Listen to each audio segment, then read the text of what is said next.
കേരളത്തിൽ ഇന്നത്തെ അതായത് 8/7/2026 ബുധനാഴ്ച രാവിലത്തെ റബ്ബർ, കുരുമുളക്, അടയ്ക്ക എന്നൊരു വിലയാണ് ഇവിടെ പറയാൻ പോകുന്നത്. റബ്ബർ വില കുതിച്ചു ഉയർന്നിട്ടുണ്ട്, വിദേശ വിലയും കുതിച്ചു ഉയരുകയാണ്. നമുക്ക് വില നോക്കാം. അതിന് മുമ്പ് വീഡിയോ കാണുന്നത് ലൈക്ക് ചെയ്യാൻ മറക്കല്ലേ. ആദ്യം നമുക്ക് വിദേശ വില നോക്കാം. വിദേശ വില ബാങ്കോക്ക് RS1 1 കിലോ 282 രൂപ 69 പൈസ, RS2 1 കിലോ 280 രൂപ 97 പൈസ, RS3 1 കിലോ 279 രൂപ 40 പൈസ, RS4 1 കിലോ 278 രൂപ 54 പൈസ, RS5 1 കിലോ 278 രൂപ 10 പൈസ. ഇനി നമുക്ക് കേരളത്തിൽ വില നോക്കാം. റബ്ബർ ബോർഡ് വില കോട്ടയം RS4 1 കിലോ 272 രൂപ, RS5 1 കിലോ 268 രൂപ, ഐസ്ലാറ്റ് 20 231 രൂപ, ലാറ്റ്സ് 60% 125 രൂപ 40 പൈസ.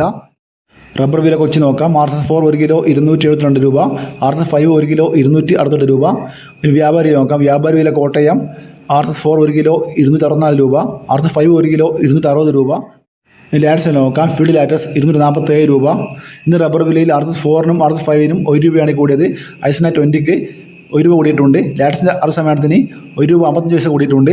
റബ്ബർ വില കൊച്ചി നോക്കുകയാണെങ്കിൽ RS4നും RS5നും 1 രൂപ കൂടിയിട്ടുണ്ട്. വ്യാപാരി വിലയിൽ RS4നും RS5നും 1 രൂപ കൂടിയിട്ടുണ്ട്. ഇനി നമുക്ക് കുരുമുളക് കിലോ നോക്കാം. കുരുമുളക് ഗാർബിൾഡ് 1 കിലോ 715 രൂപ, അൺഗാർബിൾഡ് 1 കിലോ 695 രൂപ, പുതിയ കുരുമുളക് 1 കിലോ 685 രൂപ, വയനാട് കുരുമുളക് 1 കിലോ 690 രൂപ, ചേട്ടൻ കുരുമുളക് 1 കിലോ 680 രൂപ, നാടൻ കുരുമുളക് 1 കിലോ 684 രൂപ. അടയ്ക്ക വില നോക്കാം. അടയ്ക്ക പുതിയത് 1 കിലോ 390 രൂപ, പഴയത് 410 രൂപ. ഇതോടെ വീഡിയോ പൂർണ്ണമാകുന്നു. ലൈക്ക് ചെയ്യാൻ മറക്കല്ലേ. Thank you.